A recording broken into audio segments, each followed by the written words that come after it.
Marekani inaweza kuingia katika hali ngumu ya kiuchumi kuanzia katika kipindi cha mwezi wa 8 mwishoni mwa majira ya kiangazi, na hii ni kwa mujibu wa mkuu wa hazina Scott Bessent ambaye ameonya.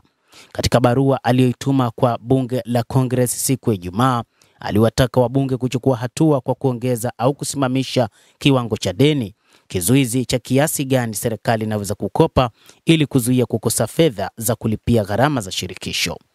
Nchi ilifikia kikomo cha deni lake sasa cha dola trilioni 31.1 mnamo Januari. Mara tu deni hilo lilipofikiwa, serikali haiwezi tena kukopa ili kutimiza majukumu yake kwa ukamilifu na kwa wakati. Kwa sasa jumla ya deni la Marekani limefikia na limepanda hadi dola trilioni 36.2 kulingana na data rasmi. Hata hivyo, hazina imegemea kwenye hatua zisizo za kawaida, hasa mbinu za uhasibu kama vile kusitisha malipo katika mifumo ya kustaafu ya utumishi wa umma ili kuendelea kutimiza wajibu wake na kuchelewesha kutolipa. Wanachama wa Republican wameripotiwa kufanya kazi kwenye kifurushi cha sheria ambacho kingeongeza kikomo cha hadi dola trilioni 5, haswa kupanua zaidi makato ya ushuru ya Rais Donald Trump aliyowahi kuyafanya mwaka 2017.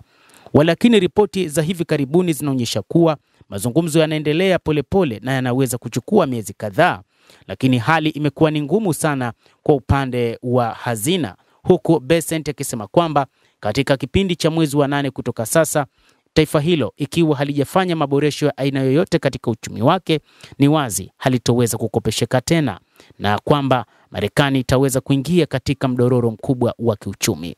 Rais Donald Trump wa Marekani aliwahi kueleza katika siku za hivi karibuni kwamba Wamarekani watarajia hali ngumu ya kiuchumi, lakini baada ya hapo hali itakuwa bora zaidi.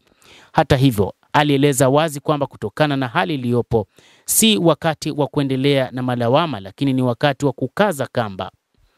Bessent kwa upande wake amesema kuna uwezekano mzuri kwamba hatua za dharura za hazina zitakamilika ifikapo Agosti, wakati Congress imepangwa kupumzika. Alitoa wito kwa wabunge kukamilisha kifurushi hicho katikati ya Julai, akionya kwamba kukosa makataa kunaweza kuiacha serikali bila chaguzi za kuzuia kutolipa deni hilo, lakini hii inaweza ikawa ni hasara kubwa, kwani serikali inaweza isikopesheke tena. Ninaomba kwa heshima bunge la Congress kuongeza au kusimamisha ukomo wa madeni ifikapo katikati ya Julai kabla ya mapumziko yake yaliyopangwa ili kulinda imani kamili na mikopo ya Marekani, Bessent aliandika katika barua yake iliyotumwa kwa spika wa bunge Mike Johnson. Kushindwa kusimamisha au kuongeza kikomo cha deni kunaweza kusababisha uharibifu kwenye mfumo wetu wa kifedha na kupunguza usalama wa Marekani na nafasi ya uongozi wa kimataifa. Bessent aliendelea kuonya kwamba kusubiri hadi dakika ya mwisho ili kusimamisha au kuongeza kikomo cha deni kunaweza kuwa na matokeo mabaya kwa masoko ya fedha, biashara na serikali ya shirikisho, kudhuru biashara na imani ya watumiaji na kuongeza gharama za kukopa kwa walipa kodi wa Marekani. Ofisi ya bajeti ya bunge la Congress imekadiria kuwa hatua za dharura zingemalizika mnamo Agosti au Septemba. Kiwango cha deni kiliongezeka mara 3 chini ya rais wa zamani Joe Biden. Trump amedai kuwa kofia hiyo inapaswa kukomeshwa kabisa, akiita haina maana ikiwa itaondolewa mara moja. Chaguo msingi litaepukwa. Serikali ya Marekani haitowahi kushindwa, akiwahakikishia wabunge kwamba hazina itahakikisha kwamba kiwango cha deni kinaongezwa. Mtazamaji wa The World News, endelea kuwa nasi na usisahau kulike, usisahau kucomment, kadhalika na kusubscribe channel yetu hii ili upate habari hizi kwa mapana hapa The World News. Naitwa Adam Hussein.